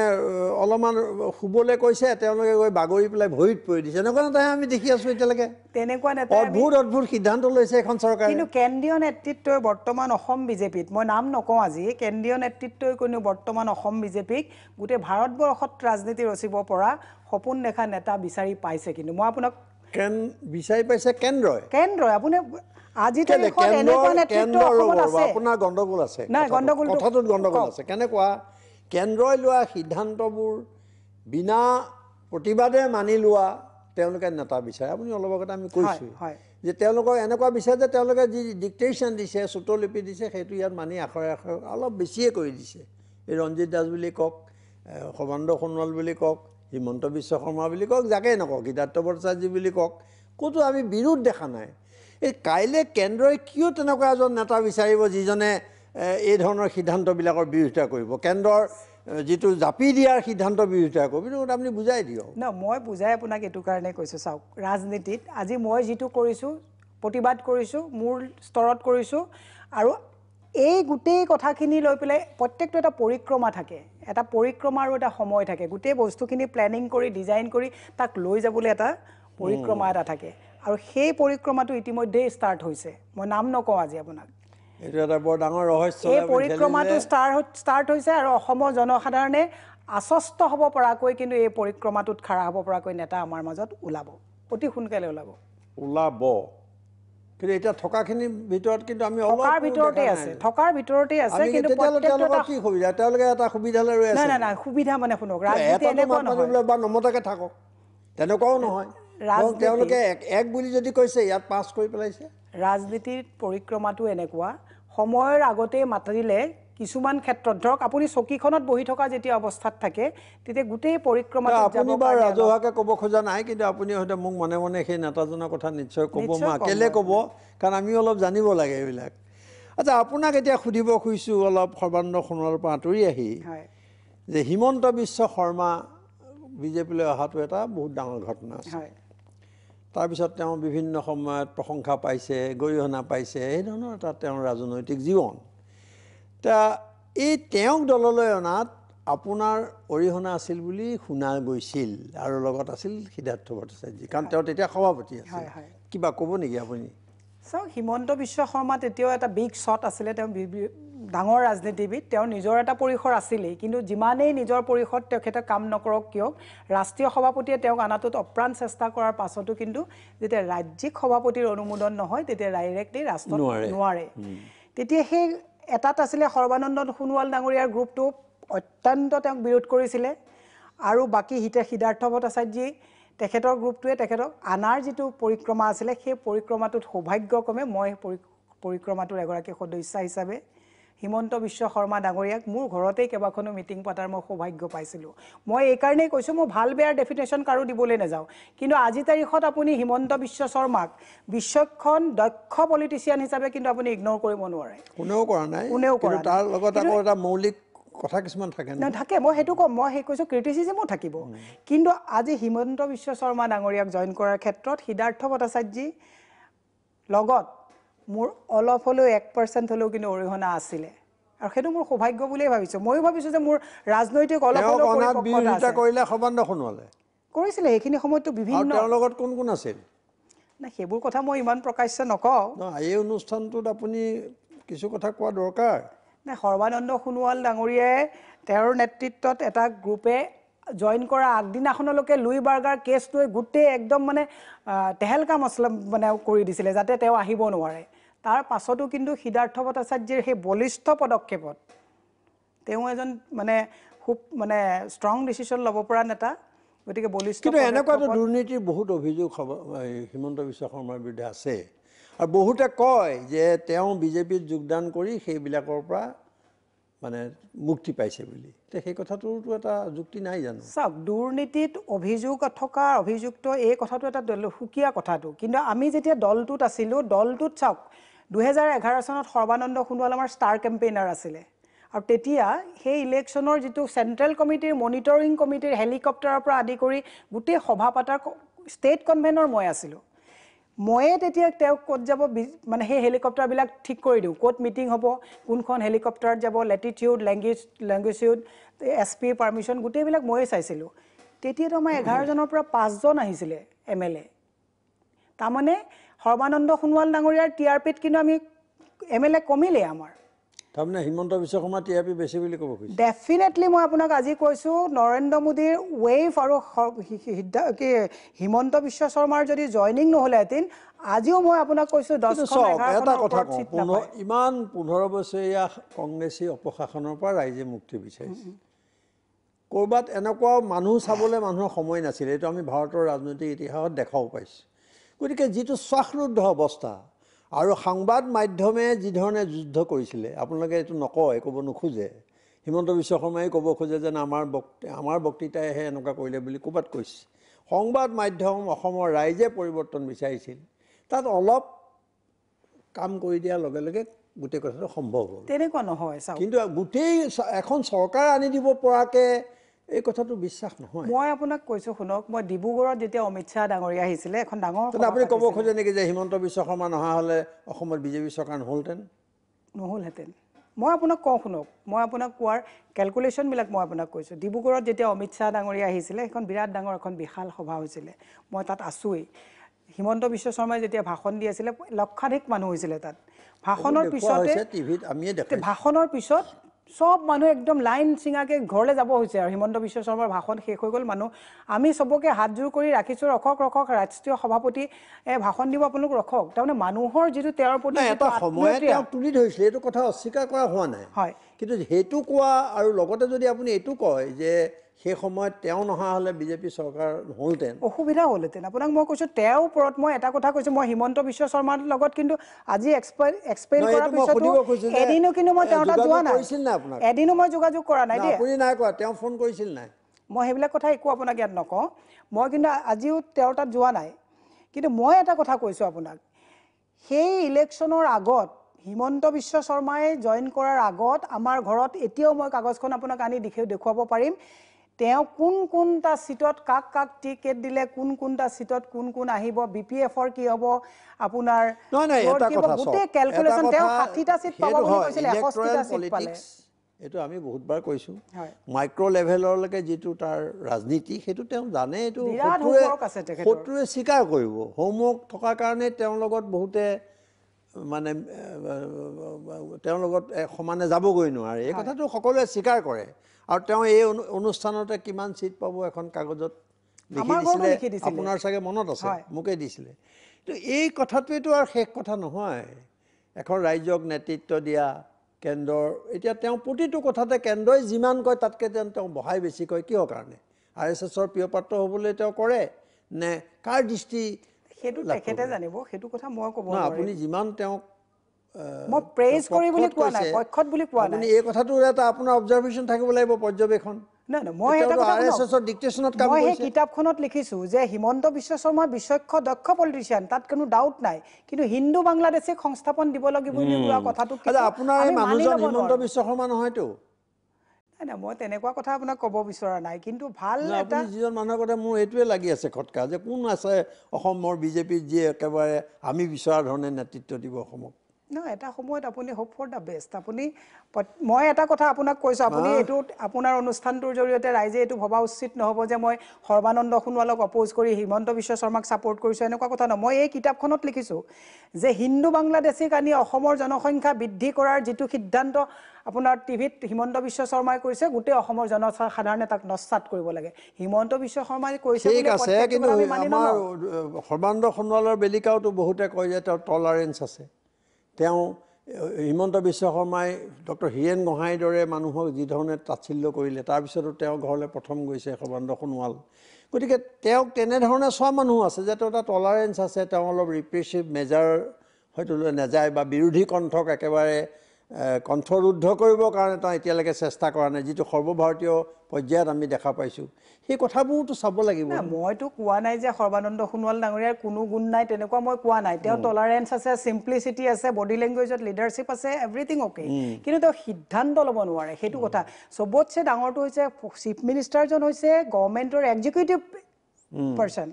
এক্সিকিউটিভ পাৰ্চনজনৰ টলাৰেঞ্চটো এনি টাইম আপুনি একচেপ্টেবল নহয় এনি টাইম যদি চব টলাৰেটেই কৰি থাকে যে মূল্য বৃদ্ধি হৈছে টলাৰেট কৰিছোঁ ৰাস্তা বেয়া হৈছে টলাৰেট কৰিছোঁ নাৰী সবলীকৰণৰ ক্ষেত্ৰত নাৰীক অনৈতিক কাৰ্যত লিপ্ত মানুহক আমি টলাৰেট কৰিছোঁ চব যদি তেওঁ টলাৰেটেই কৰে তেতিয়াহ'লে ইমান টলাৰেট কৰা মানুহেতো এক্সিকিউশ্যন কি কৰিব গতিকে তেওঁ ইমান টলাৰেঞ্চটো কিন্তু ৰাইজে বিচৰা নাই তেওঁ এক্সিকিউটিভ মানুহ তেওঁ এক্সিকিউট কৰিব লাগিব গতিকে ইমান টলাৰেঞ্চ আপোনাৰ মতে একো কাম কৰিব পৰা নাই নহয় তেওঁ আপুনি চাওক মই এটা কথা মই মোৰ বাইদেউক এটা চাকৰি দিছিল মানে কাৰণে গৈছিলোঁ হিতেশ্বৰ শইকীয়া ছাৰৰ তাত হিতেশ্বৰ শইকীয়া ছাৰে এইফালে লিখা কাগজ এটাত লিখি দিলে ডাইৰেক্টৰক যে ছোৱালীজনী মোৰ নিজৰ হয় পৰিয়ালৰ, তেওঁক এটা চাকৰি দিব। আপুনি বিশ্বাস কৰিব, ৰাতিপুৱা 10টাত গৈছোঁ, 4টা বজাত মই মানে এপইণ্টমেণ্ট লেটাৰ লৈ গৈছোঁ। This is the execution power. মই সৰ্বানন্দ সোণোৱাল ডাঙৰীয়াক এটা ফাইল দিলোঁ, ফাইলটো তেখেতে আপোনাৰ লিখি দিলে কাম কৰিব লাগে বুলি। 15 দিনৰ পিছত মই অগ্নিহোত্ৰী চাহাবৰ ডাঙৰীয়াৰ ওচৰত মই ফাইলটো বিচাৰি গ'লোঁ, ফাইলটো হেৰাই থাকিলে। তাৰমানে আপুনি টলাৰেঞ্চটো এনেকুৱা নেকি? চিফ মিনিষ্টাৰ এটা ছিগনেচাৰ থকা এতিয়া গোটেই প্ৰশাসন যন্ত্ৰটো এটা কলাপছ কৰিছে বুলি অভিযোগ আছে। ডেফিনেটলি কলাপছ কৰিছে প্ৰশাসন যন্ত্ৰটো, ডেফিনেটলি কলাপছ কৰিছে। কেইজনমান বিষয়া চলাই আছে এই গোটেই ছিষ্টেমটো, কেইজনমান বিষয়া চলাই আছে আপোনাৰ। গতিকে এইটো কলাপছ কৰাৰ কথাটো আপুনি মই কোৱা কথাটো নহয়, মই অভিযোগ আছে বুলি কৈছোঁ। এইটো কলাপছ কৰিছে। আপুনি সমৰ্থন কৰিছে? মই ডেফিনেটলি সমৰ্থন কৰিছোঁ। আচ্ছা, নহ'লে ইমান যে পেপাৰবিলাকত চিণ্ডিকেটৰ কথা আহি আছে, কিবা কথা আহি আছে, সেইকাৰণে মই কৈছোঁ যে আগৰ লগত এতিয়া পাৰ্থক্য ক'ত? তেওঁৰ উপদেষ্টা শান্তনু ভৰালীয়ে অভিযোগ আনিছিলে যে কয়লা চিণ্ডিকেট হৈ আছে বুলি। তাতকৈও দুৰ্ভাগ্য যেটো মই অভিযোগ নাই, বিধায়ক জড়িত থকা কথা কমপ্লেইন দিছে ৰিটিন। তাৰপিছত টলাৰেঞ্চৰ কথাটো আপুনি কৈ থাকিলেতো ইমান টলাৰেট কৰিলেতো অসম মানে মই টলাৰেঞ্চ মানে ইটোলৈ গৈছোঁ যে বিৰোধী কণ্ঠ প্ৰশ্নত কৈছিলোঁ। বা যি হওক, আপোনাৰ এই গ্ৰন্থখনত প্ৰত্যাহ্বানৰ ৰাজনীতিত সাংসদ ৰমেন ডেকাৰ প্ৰতি আপুনি কিছু কৃতজ্ঞতা প্ৰকাশ কৰিছে। আপোনাক এই ঘটনাটোৰ পিছত ডেকাই কিবা কৈছে নেকি? তেখেত বাৰ্চিলোনাত আছে। মোৰ এটা সৌভাগ্য যে তেনেকুৱা সভাপতিও পাইছোঁ। তেখেতক মই মেছেজটো পঠাইছিলোঁ, কৈছে যে মই বাৰ্চিলোনাত আছোঁ, গৈ মই কথা পাতিম। আৰু মোক যেতিয়া মই তেতিয়াও অভিযোগ দিছিলোঁ, মোক চবেই মোৰ পৰা দূৰত্বত বজাই ৰাখিছিলে। ইন্দ্ৰমণি বৰা ডাঙৰীয়া আৰু ৰমেন ডেকা, তেখেতসকলে মোক তেওঁ ঘৰ লোৱাত মাতিব আহিছিল। বোলো দাদা আপুনি মোক ঘৰ লোৱাত মাতিব আহিছে, আপোনাকতো চন্দ্ৰশেখৰে টিকেটে নিদিব। কৈছে বাইদেউ মই দলৰ এজন অভিভাৱক হিচাপে দলৰ যেতিয়া কৰ্মী বিপদত পৰে মই খবৰ লোৱাটো মোৰ দায়িত্ব। গতিকে মই তেখেতক আজি এই অনুষ্ঠানৰ যোগেদি পুনৰবাৰ আকৌ নমস্কাৰ জনাইছোঁ যে এনেকুৱা নেতাও আমাৰ মাজত আছে যি দলৰ প্ৰত্যেকজন সদস্যক পৰিয়ালৰ সদস্য। আপুনি সভাপতিৰ কথা ক'লে, কেইবাগৰাকী নেতাৰ কথা ক'লে, এনে ক'ব পাৰি নেকি দলটোত আপোনাক বেয়া পোৱা কোন কোন নেতা আছে এতিয়া? মোকতো যিটো ৰাজনৈতিকভাৱে ধ্বংস কৰাৰ মূল সূতাজনী হৈছে ফণীন্দ্ৰ নাথ শৰ্মা ডাঙৰীয়া আৰু বশিষ্ঠ বুজৰ বৰুৱা। বশিষ্ঠ বুজৰ বৰুৱাৰ প্ৰতি মোৰ এটা ধাৰণা আছিল, তেওঁ খুব RSSৰ বৌদ্ধিক দিয়ে। মই কেইবাটাও বৌদ্ধিকত গৈছোঁ, তেওঁ কথাবিলাক ক'লে মোৰ তেখেতৰ প্ৰতি যথেষ্ট মানে শ্ৰদ্ধা আহিছিলে। তাৰপিছত যেতিয়া যোৱা লোকসভা ইলেকশ্যনত মই বিজয়া চক্ৰৱৰ্তী গাড়ীখনত উঠি পেলাই প্ৰচাৰ কৰিবলৈ যাবলৈ ওলাইছিলোঁ, মোৰ আগতেই বিজয়া চক্ৰৱৰ্তীলৈ তেওঁ ফোন কৰিছে যে এইগৰাকী মীৰা বৰঠাকুৰে চন্দ্ৰশেখৰক বদনাম কৰিলে, আপোনাক মানে তেওঁৰ পৰা এতিয়াই গাড়ীৰ পৰা নমাই দিয়ক। তেতিয়া মই ভাবিলোঁ বাইদেউ ক'লে বশিষ্ঠ বুজৰ বৰুৱাই মীৰাই এনেকৈ ফোন কৰিছে, কি কৰোঁ? মই বোলো বাইদেউ মই নামি যাওঁ, কাৰণ আপোনাৰ নিৰ্বাচনৰ সময়ত এটাও ভোট ক্ষতি হোৱাটো মই নিবিচাৰোঁ। গতিকে এনেকুৱা আক্ৰোশী ঈৰ্ষাপৰায়ণ, আৰু তেওঁক মই কেইবাবাৰো এপইণ্টমেণ্ট বিচাৰিছিলোঁ যে আপুনি মোক কি কাৰণত বেয়া পাইছে কথাটো কওক। চন্দ্ৰশেখৰ বুলি ক'লে সেই সময়ত তাৰমানে গোটেইবিলাক অৱস্থা এনেকুৱা আৰু চব চন্দ্ৰশেখৰক ওলাইছে। তাৰ মাজত আছে কি শুনিব খুজিছে কথাটো চাওক, মই আজি ৰাজেন গোহাঁই ডাঙৰীয়াৰ বিষয়ে অভিযোগৰ কথাটো তদন্ত হ'ব লাগে বুলি কৈছোঁ, কিন্তু সেই সময়ত মোক ৰাজেন গোহাঁই ডাঙৰীয়াই কিন্তু সেই মিটিংখনত কৈছিলে যে মীৰা মোৰ ওচৰৰ আহিম ৰাজেন গোহাঁই প্ৰসংগলৈ। ৰঞ্জিত দাসে দলটো সঠিকভাৱে নেতৃত্ব দিব পাৰিছেনে নাই এই প্ৰশ্নটো আপোনাক কৰিম খন্তেক পিছত। ধন্যবাদ।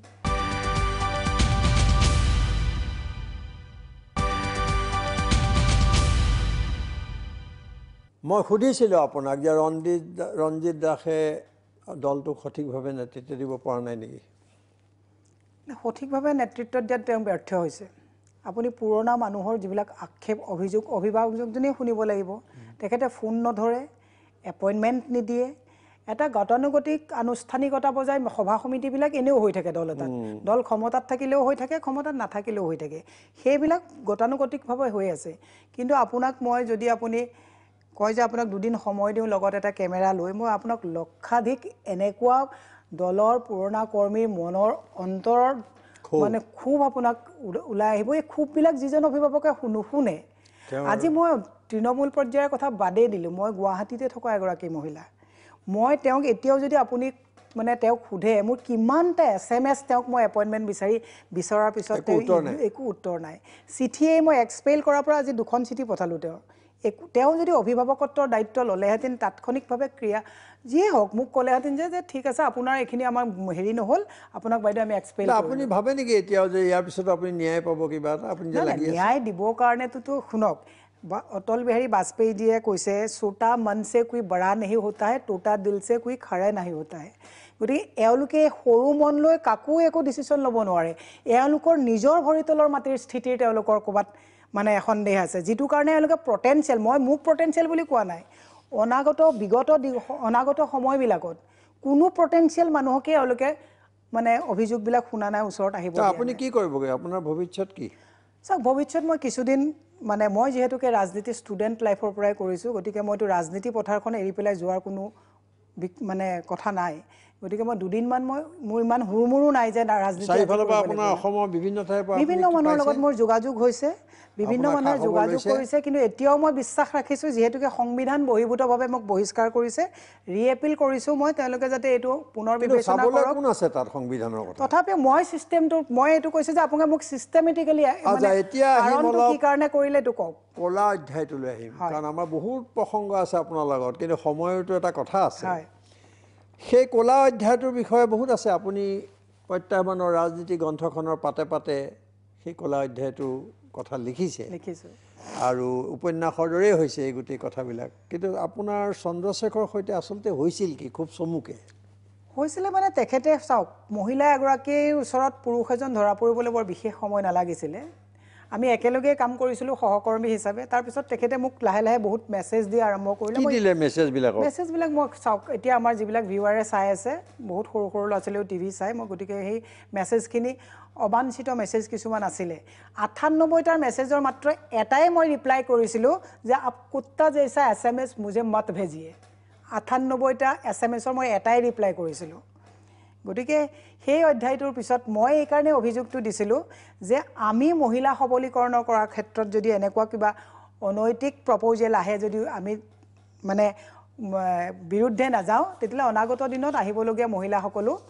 অসুৰক্ষিত হ'ব। প্ৰথমৰ পৰাই তেওঁৰ প্ৰতি আপোনাৰ মহিলাইটো গম পাই যায় ন তেওঁলোকে এনেকুৱা ধৰণৰ মানুহবিলাকক, আপোনাৰ প্ৰথমৰ পৰাই তেওঁৰ প্ৰতি এটা কিবা সন্দেহ আছিল নেকি? নাই নাই, প্ৰথমতে তেনেকুৱা সন্দেহ নাছিলে। চাওক মানুহে এটা মানে আমি একেলগে কাম চাম যেতিয়াবিলাক কৰি আছিলোঁ, মই যেতিয়া এই ইলেকশ্যনৰ গোটেই মানে মেনেজমেণ্ট কমিটিত দায়িত্বত আছিলোঁ, তেতিয়া অলপ সংস্পৰ্শত আমি আহিছিলোঁ। অহাৰ পিছত যেতিয়া তেওঁ মই SMS বিলাক পালোঁ, যেতিয়া SMS বিলাক মই এভইড কৰা আৰম্ভ কৰিলোঁ, মই আপোনাক ক'লোঁ নহয় প্ৰয়োজন সাপেক্ষে মই SMS খিনিও দিম। 98টা SMS-ৰ মই গোটেইখিনি নীতিন গাডকাৰী যিক দেখুৱাইছোঁ, আপোনাৰ বাকী গোটেই তদন্তৰ সময়ত গোটেইবিলাক মই মানে কিন্তু ৰাজহুৱা কৰিব পৰা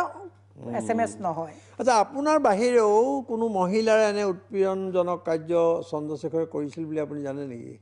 না মই সেইটো নকওঁ। নক'ব কেলে? নাই মই সেইটো মানে মোৰ হাতত তেনেকুৱা কোনো কথা নাই। এগৰাকী বিজেপি মহিলা বিধায়কে তেওঁক কৰা শাৰীৰিক নিৰ্যাতনৰ বিষয়ে আপোনাক ওচৰত ব্যক্ত কৰিছিল আমি জনা খবৰ মতে। কিন্তু মই চাওক মহিলাৰ কথাটো ইয়াত যেতিয়া জড়িত হৈ থাকে, তেওঁৰ সন্মানৰ কথা হৈ থাকে, বহুত কথা কোৱা উচিত বুলি মই কোৱাটো মানে শুনক, মোক কোনোবাই আপোনাক এটা পাৰ্চনেলি কমপ্লেইন এটা কৰিছে টিভিত জৰিয়তে, বেছি নাম ক'ব নালাগে, কিন্তু কৰিছিলে নে নাই? অজস্ৰ মোৰ লগতে তেওঁ ৰং নাম্বাৰ লাগিলে, তেনেকুৱা বহুত উদাহৰণ আছে। আচ্ছা, এইখিনিতে প্ৰশ্ন আহিছে যে ৰাজনৈতিক দলবিলাকত মহিলাৰ নিৰাপত্তা কিমান? কাৰণ আমি সততে শুনো যে শীৰ্ষ নেতাৰ প্ৰভাৱশালী নেতাৰ শয্যা সংগিনী নহ'লে মহিলাৰ ৰাজনৈতিক উত্তৰণ সম্ভৱ নহয় বহু সময়। বেলেগৰ কথা মই ক'ব নোৱাৰিম, কিন্তু মইতো সম্ভাৱনাপূৰ্ণ এগৰাকী ৰাজনীতি কৰা কৰ্মীয়ে আছিলোঁ। হ'লেওতো আপোনাক দবাই দিলে। কিন্তু মই যেতিয়া মাত মাতিলোঁ মোকতো দবাই দিলে, গতিকে মই চাগে মাত নামাতি কম্প্ৰমাইজ কৰাহেঁতেন চাগে আজি মই তেওঁৱে মোক কৈছিলে তুমকো বিজয় চক্ৰৱৰ্তী কো হটাকে তুমকো পাৰ্টি কা টিকেট কনফাৰ্ম কৰ দেंगे, তেওঁৱে কৈছে। সেই SMS-টো আছে মোৰ তাত। গতিকে মই তাৰপিছতো একো নহ'ল। তাতকৈ দুৰ্ভাগ্যজনক যে ৰাজনৈতিক দলবিলাকত মহিলাৰ উত্তৰণৰ কাৰণে এইবোৰ কৰিবই লাগিব নেকি? তাৰমানে পৰিস্থিতিটো সলনি হৈছে নাই? সময়তো বহুত আছিলে বাৰু, এতিয়া অলপ সলনি হৈছে মই নেকি মোৰ অভিজ্ঞতাত দেখিলোঁ মেণ্টৰ নহ'লে মহিলা উঠিব নোৱাৰে ৰাজনীতিত মই মোৰ পৰা কৈছোঁ দেই বেলেগ মহিলা ইয়াত আত্মসন্মানত স্বাভিমানত আঘাত হানাকে মই একো কোৱা নাই যে চব মহিলাই তেনেকেই গৈছে মই ক'ব বিচৰা নাই কাইলৈ নহ'লে অভিযোগ আনিব যে এখেতে চব মহিলা মানে অপমান কৰিছে মই মোৰ ব্যক্তিগত পৰা কৈছোঁ মই ইমান ধুনীয়াকৈ উঠি উঠি গৈ থকা মানুহ এগৰাকী তেওঁৰ লগত সেই পৰ্যায়ত মই নোযোৱাৰ কাৰণে আজি মোৰ গোটেই ৰাজনৈতিক 28 বছৰ ৰাজনৈতিক সাধনাক নস্বাত কৰি দিলে তেওঁলোকে আপোনাক সেইকাৰণে আমি এই অনুষ্ঠানলৈ মাতি আনিছোঁ যে আপুনি অন্ততঃ যুক্তিৰে কথাখিনি কওক আপুনিতো দেখাইছেই চিঠি দিছে তদন্ত কমিটিৰ প্ৰতিবেদন মই চাইছোঁ তাত আপোনাক সম্পূৰ্ণ তেওঁলোকে হেৰি কৰিছে তাৰপিছতো একো এটা ব্যৱস্থা নহয় তেতিয়াহ'লে কি হ'ব পাৰে এটা দলৰ ভৱিষ্যত তাৰপিছতো একো নোহোৱাৰ কাৰণে আটাইতকৈ দুৰ্ভাগ্যজনক কথাটো হৈছে মই যেতিয়া এই অভিযোগবিলাক দিছিলোঁ মোক পুৰুষসকলে যিমান কনস্পিৰেচি কৰিলে তাতকৈ মোক মহিলা আমাৰ যিসকল মানে সহকৰ্মী আছিলে তেওঁলোকে মোক বেছি হেঁচা মাৰি ধৰিলে যে এখেতে মানে দোষী গোটেই মহিলাৰ শত্ৰু মানে মই কিয় হয়তো মই এটা উপলব্ধি কৰোঁ মানে চাওক মই ষ্টুডেণ্ট লাইফৰ পৰা পলিটিক্সৰ লগত জড়িত এতিয়া বহুত মহিলা কেতিয়া হয় চৰকাৰ এখন হোৱাৰ লগে লগে মহিলাৰ সমাগম ঘটে পলিটিকেল মানে ঢৌৰ লগত যায় পলিটিকেল এক্সপিৰিয়েঞ্চটো কম থাকে গতিকে তেওঁলোকৰ হয়তো ক'ৰবাত মানে এনেকুৱা হতাশাত ভোগে যে এই মহিলাগৰাকীক বধিব নোৱাৰিলে মই যাব নোৱাৰিম নেকি এতিয়া আপোনাৰ অনুষ্ঠানৰ জৰিয়তে মই সেই মহিলাসকলে বিনম্ৰ হাতজোৰ কৰি কৈছোঁ যে কাবাক বধি পেলাই আপোনালোকে উঠাতকৈ আপোনাৰ ৰেখাপাত ডাঙৰ কৰক আপুনি নিজৰ ৰেখাডাল ডাঙৰ কৰক মীৰা বৰঠাকুৰৰ ৰেখাডালক কাটি কাটি আপোনাৰ সময় নষ্ট কৰাতকৈ তাতকৈ এডাল ডাঙৰ ৰেখা এই পুৰুষসকলে যে ক'লে আপুনি তেওঁলোকৰতো যিমান পুৰুষে আপোনাৰ বিৰোধিতা কৰিলে তেওঁলোকৰ মানসিকতা কি তেনেকুৱাই নেকি তাৰ মাজতো আপুনি ভাল মানুহ পালে মই তাৰ মাজত ভাল মানুহ পালোঁ মই আজিও যে আপোনাৰ এতিয়াও কৈছোঁ দলটো এৰি যাবলৈ কৰোঁ ক'ৰবাত হ'লেও মোৰ অকণমান হ'লেও টান এটা আছে কাৰণ তাৰ মাজত আজি ওলাই আহোঁতেও মই 3-4টা ফোন মই কৰি কথা পাতি আহিছোঁ মোক কৈছে ভগৱানৰ নাম লৈ যোৱা ভাল দিন তোমাৰ আহিব তেনেকৈ কোৱা মানুহো আছে গতিকে সেইকাৰণে দলটোৰ প্ৰতি ক'ৰবাত মোৰ অকণমান আমি আহিম আকৌ খন্তেক পিছত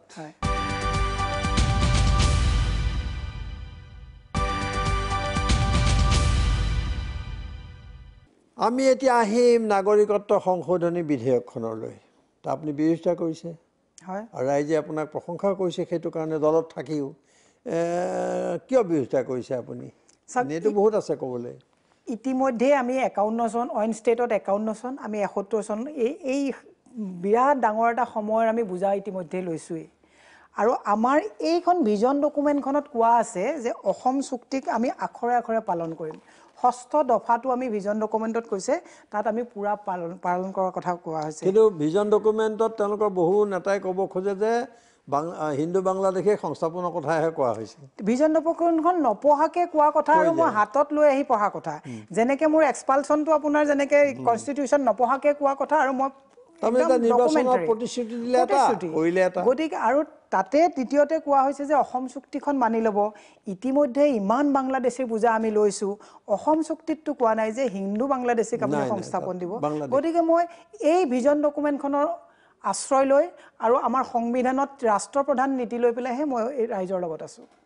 আৰু আপুনি ইয়াৰ বিৰোধিতা কৰি যাব ডেফিনেটলি এটা কালিতো আকৌ অমিত শ্বাহে ক'লে যে আমি দিমেই সেইটোৱে অতি দুৰ্ভাগ্য কথা প্ৰাইভেট মেম্বাৰ বিল আনিব বিচাৰিছে ৰাজস্থানৰো এজনক আকৌ মানে প্ৰাইভেট মেম্বাৰ বিলৰ কাৰণে এটা কি ধৰণৰ এটা ষড়যন্ত্ৰ এইটো আমাৰ মুখ্যমন্ত্ৰী ডাঙৰীয়া তাত ক'ব লাগিছিলে যে গাদীয়ে যাওক মই অসমৰ ৰাইজৰ তেওঁ নক'লে এতিয়া আপোনালোকে কি কৰিব এইটো মইতো যিখিনি কৰিব পাৰোঁ জনমত লৈ 80,000 ছিগনেচাৰ আমি কালেকশ্যন কৰিছোঁ এই 80,000 ছিগনেচাৰ আমি JPCত দিবলৈ যাবলৈ ওলাইছোঁ বাংলাদেশী পঠাব বুলি মানুহে সমৰ্থন কৰিছিল অকলতো আৰু বিজেপি হিন্দু বুলি নহয় কিন্তু তেতিয়া আনাৰহে প্ৰস্তুতি চলিছে আপুনি কেনে 2019 চনত কেনেকুৱা দেখে আপুনি চাওক 2019 চনত যদি এইটো হয় জনমত আমাৰ দলৰ বিৰুদ্ধে যাব আপুনি আজি বিজেপিয়ে কৈছে যে আমি হিন্দু বাংলাদেশীক আনিম কালি যদি এজন বেলেগ মূলৰ যদি চিফ মিনিষ্টাৰ হয় তেওঁ যদি কয় যে আমি মুছলমানখিনিক সংস্থাপন দিম কাৰণ সংবিধানখন সংশোধন কৰা এটা প্ৰক্ৰিয়া আছে কিন্তু এইটোতো হ'ব দিব কোনো কাৰণতে নোৱাৰি গতিকে এইটো যদি হয় মই কৈছোঁ দলৰ ভৱিষ্যত কিন্তু 19তো বেয়া হ'ব আৰু 21 নস্বাত হৈ যাব শেষ হৈ যাব আচ্ছা আপুনি তেতিয়া বিৰোধিতা কৰিলে হিন্দু আপুনি দিল্লীতো গৈছে কেইবাগৰাকী মহিলাক লগত লৈ আপুনি প্ৰতিবাদ কৰিছে কিন্তু আপোনাক আকৌ এতিয়া যিটো দল বিৰোধী কাৰ্যকলাপত সিদিনাহে ল'লে এই সময়টো কেলে ইমান সময় ল'লে সময়টো ল'লে চাওক মই সিদিনাখন একচুৱেলি আমাৰ 19 নিৰ্বাচনৰ কাৰণে প্ৰত্যেকৰেতো নিৰ্বাচন কেন্দ্ৰিক এটা সপোন চবৰে থাকে মই এখন চিঠি প্ৰেৰণ কৰিছিলোঁ যে লোকসভা নিৰ্বাচনত গুৱাহাটীৰ প্ৰাৰ্থিত্বটো মই বিচাৰি আবেদন কৰিছোঁ দিয়া নিদিয়াটো দলে ডিচাইড কৰিব তেওঁলোকে চাগে ভাবিলে বস্তুটো বহুত সিৰিয়াসলি ল'লে যে কিবা মোৰ ধাৰণা কাৰণ নহলেতো মই আজি ইমান দিনৰ আগৰ পৰা নাগৰিকত্ব সংশোধনী বিধেয়কৰ কথাটোত লাগি আছো তাৰ পিছতে 3 দিনৰ পিছতে মোক এক্সপেলেই কৰি দিলে পাৰ্টিটো বা তেওঁলোকৰ চাগে সংকাত পৰিল সংকাত পৰিল দলটো এনেকৈ চলিছে নেকি ৰঞ্জিত দাসৰ নেতৃত্বত টিকেট য'ত মোক এক্সিকিউটিভৰ পৰা কাটি দিছে টিকেট দিয়াৰ দায়িত্ব তেওঁলোকৰ মইতো টিকেটখন কাঢ়ি আনিব নোৱাৰোঁ তে এপ্লিকেশ্যন পৰা 3 দিনৰ পিছত এক্সপেল কৰি দিলে আপোনাৰ জন্ম ক'ত মোৰ জন্ম নগাঁও নগাঁও আপুনি টিয়কত টিকট বিচাৰিছে মই টিয়কত মোৰ স্বামীৰ ঘৰ মোৰ টিয়কত গতিকে মই বিবাহৰ পিছত মোৰ ঘৰ বুলি কিন্তু আপোনাক দুগৰাকী জ্যেষ্ঠ বিজেপি নেতাই টিকেট নিশ্চিত বুলি কৈছিলে আগবাঢ়ি যাবলৈ কৈছিলে মই কাৰণ দিছপুৰত ইমান দিন কাম কৰি আছিলোঁ হয় মই ইমান দিনে দিছপুৰতে লাগি আছিলোঁ তেতিয়া মোক ক'লে যে নাই দিছপুৰত তোমাৰ অংকটো দিগদাৰ হ'ব কিয় নহ'ল প্ৰবল সেই বশিষ্ঠ বুজৰ বৰুৱা আৰু ফণী শৰ্মাৰ প্ৰবল যিটো মোৰ ওপৰত যে মানে কুদৃষ্টি থাকিল তেওঁলোকৰ প্ৰবল চন্দ্ৰশেখৰ সেই হেঁচাটোতে তেওঁলোকেও হাত দাঙি দিবলৈ চন্দ্ৰশেখৰ এতিয়া ক'ত চন্দ্ৰশেখৰ এতিয়া অপ্ৰাসংগিক এটা বিজেপিৰ অধ্যায় কিন্তু তেওঁক প্ৰাসংগিক কৰি এই যুৱ আপোনাৰ নেহেৰু যুৱ কেন্দ্ৰৰ ভাইচ প্ৰেছিডেণ্ট সৰ্বানন্দ সোণোৱাল ডাঙৰীয়া ইমান অভিযোগৰ পিছত পাতিছে তাতকৈও দুৰ্ভাগ্যজনক আৰু বাকী সৰ্বভাৰতত তেওঁ কোনো অস্তিত্ব নাই সেইকাৰণে মই কেন্দ্ৰীয় নেতৃত্বক ইয়াৰ পৰাই নমস্কাৰ মই ন্যায় পাইছোঁ ইভেন মই নাম ল'বলৈও আপোনাক কুণ্ঠা বোধ কৰা নাই মোক ভেংকয়া নাইডুৰ ওচৰত যেতিয়া অভিযোগ লৈ পেলাই কৈছিলে মোক তেতিয়া তেখেতে কিন্তু কৈছিলে যে মই তোমাক কিমান জাষ্টিচ দিব পাৰোঁ ক'ব নোৱাৰোঁ কিন্তু মই এওঁক কিটো জাষ্টিচ দিব লাগে সেইটো মোক তেতিয়া তেওঁ মন্ত্ৰী আছিলে আচ্ছা আপোনাৰ মন্ত্ৰী নাছিলে কিন্তু তেওঁ দলীয় দায়িত্বত আছিলে উপৰাষ্ট্ৰপতি হোৱাৰ আগতে এইটো ৰেণুপমা ৰাজখোৱাক আপোনাৰ টিকটৰ পৰা টিকেট দিয়া হ'ল আৰু তেওঁ জিকি আহিলে আপুনি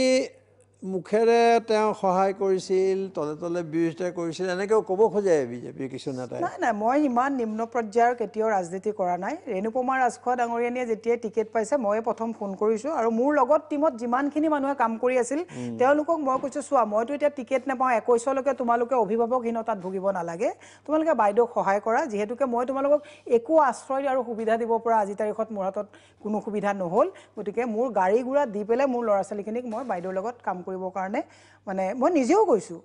গতিকে এইবিলাক অভিযোগ থাকিবই এতিয়া এনেকুৱা আছেনে নাই ধৰক এটা সপোন থাকে নহয় ৰাজনৈতিক দললৈ আহিলে যে সংসদ হ'ম বিধায়ক হ'ম সপোনটো কি এতিয়া কেনেকুৱা পৰ্যায়ত সপোনটো চাওক থাকিবই মই ইমান মানে আপোনাক এনেকুৱা মিছা কথা এটা নকওঁ যে সপোন মোৰ নাথাকিব আৰু সপোন নথকা হ'লে আজি 11 চনৰ এই যুদ্ধখন মই কণ্টিনিউ কৰি কেতিয়াও নাথাকোঁ আজি মীৰা বৰঠাকুৰৰ যদি ৰাজনৈতিক কোনো সপোন নাথাকিলেহেঁতেন 12 চনৰ 24 ডিচেম্বৰ বিধায়ক হোৱা সেই সপোন নেকি নাই নহয় সেইটো শেষ সপোন হোৱাহেঁতেনতো আজি মই মন্ত্ৰীৰ ঘৰত বহি থাকিলোহেঁতেন সৰ্বানন্দ সোণোৱাল ডাঙৰীয়াক একদম সহায় সহযোগ কৰি বহি থাকিলোহেঁতেন ৰঞ্জিত দাসৰ ঘৰত গৈ পেলাই কন্দা কুটা কৰি বহি থাকিলোহেঁতেন সেইটো সপোন মোৰ নহয় মোৰ সপোনটো হৈছে মই নিজে মোৰ এটা ষ্টেণ্ড ল'ব পৰা সপোন এটা যাতে মই কিবা কৰিব পাৰোঁ কোনো মেণ্টৰ লৈ পেলাই সপোন মই কেতিয়াও দেখা নাই সেইটো এটা মনৰ স্থিতি মোৰ আৰু এইটো যিখন যুদ্ধ আপুনি দিছে মই আগতে এবাৰ সেইকাৰণে সুধিছিলোঁ যে আপোনাৰ ঘৰৰ পৰা আপুনি এটা সাংঘাতিক ধৰণে সমৰ্থন পাইছে যিটো সাধাৰণতে দেখা নাযায় খুব কমেহে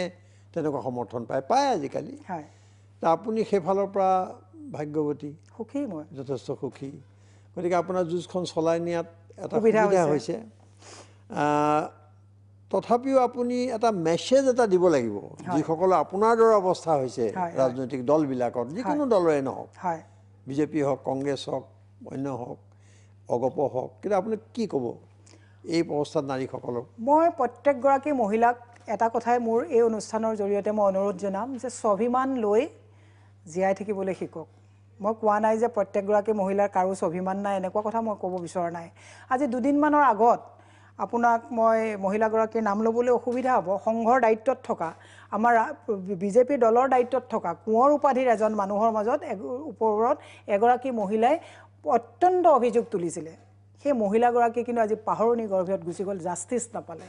মই সেইকাৰণে কৈছোঁ যে আপোনালোকে যিটো বেটি বচাও বেটি পঢ়াও যিটো আঁচনি আপোনালোকে লগত লৈছে, যদি এই কথাবিলাক যদি আক্ষৰিক হৈ থাকি যদি প্ৰেক্টিকেলি যদি এপ্লিকেবল নহয়, তেতিয়াহ'লে আপোনালোকৰ এই আঁচনিবিলাক কিন্তু নস্যাৎ কৰিব মানুহে এটা সময়ত। মহিলা সবলীকৰণৰ কথা কৈ পেলাই যদি আপুনি আজি মই এইখিনিতে আপোনাক এটা কথা কওঁ, মাননীয় মন্ত্ৰী ৰাজেন গোহাঁই ডাঙৰীয়াৰ যিটো এটা অনৈতিক ভিডিঅ' ইয়াত আপলোড হৈছিলে, মই কোৱা নাই তেখেত অনৈতিক কাৰ্যত লিপ্ত হয় নে নহয়, মই কোৱা নাই। চাওক, এইটো ঘটনা সাংঘাতিক এটা ঘটনা। এগৰাকী কেন্দ্ৰীয় মন্ত্ৰী তেওঁ তাৰ অন্ততটো এটা তদন্ত হ'ব লাগিছিল। মই কৈছোঁ তেখেতৰ এই ভিডিঅ'টোৱে আমাৰ জনমানসত বিজেপিৰ বহুত ম্লান কৰিছে, বহুত ক্ষতি হৈছে। সেইকাৰণে মই নৰেন্দ্ৰ মোদী ডাঙৰীয়ালৈ চিঠি লিখিছিলোঁ যে তেওঁ অভিযুক্ত হয় নে নহয় আপুনি এনকুৱাৰী কৰিলে কথাটো বাহিৰলৈ আহিব। যদি অভিযুক্ত হয় জাকিৰ হুছেইনে পোৱা শাস্তিটো তেওঁ পাব লাগিব, আৰু যদি অভিযুক্ত নহয় তেওঁক খাৰিজ কৰক। আমি এই বিষয়ে পাতিম, কিন্তু খন্তেক পিছত।